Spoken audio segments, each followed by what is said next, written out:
بسم اللہ الرحمن الرحیم۔ حب الوطن من الایمان۔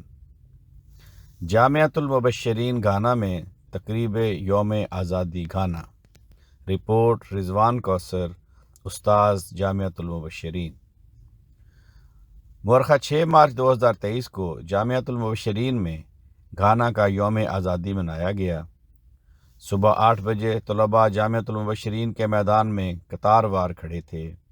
مہمان خصوصی مکرم طاہر احمد ظفر صاحب مدرس جامعۃ المدثرین نے گھانا کا جھنڈا لہرایا اور دعا کروائی، جس کے بعد جامعہ ہال میں عزیزم ابو بکر امبا کے سینی گول نے تلاوت سے تقریب کا آغاز کیا۔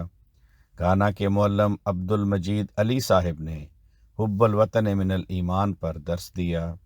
سینئر پریفیکٹ عزیزم حکیم کمال الدین نے گھانا کا عہد پڑھا۔ پھر گھانا اور 10 دیگر ممالک سے تعلق رکھنے والے طلباء نے، جن میں مدرسۃ الحفظ کے طلباء بھی شامل ہیں، یکے بعد دیگرے اپنے اپنے ملک کے قومی ترانے مترنم آواز سے پڑھے۔ جامعہ کے ایک استاد لیبیا سے ہیں، چنانچہ انہوں نے لیبیا کا قومی ترانہ پڑھا۔ آخر پر پاکستان کا ترانہ بھی ٹی وی پر چلایا گیا۔ مہمان خصوصی نے نصائح کی اور اختتامی دعا کروائی۔ طلباء نے جامعہ سے ایکرافو تک مارچ پاس کیا۔ بعد ازاں اساتذہ اور طلباء کو ریفریشمنٹ پیش کی گئیں۔ آواز رانا عرفان شہزاد، لندن۔